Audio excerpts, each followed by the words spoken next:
Ayong adlaw sa tanan, matatag sayo, mata, kutkot sa kutkutonon, hilamos o hilamos, inat sa inatonon, sakit kay mga kalawasan, mura magpangbunal-bunalan.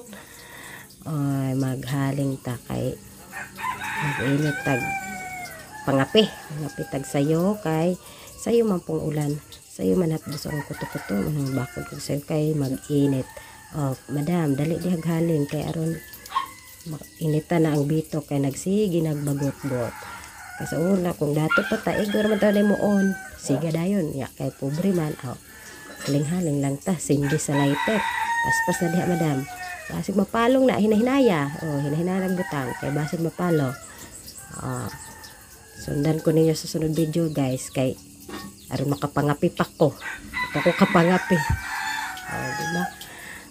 Dugay kayo ni madam. Guys, mga pipata. Bye.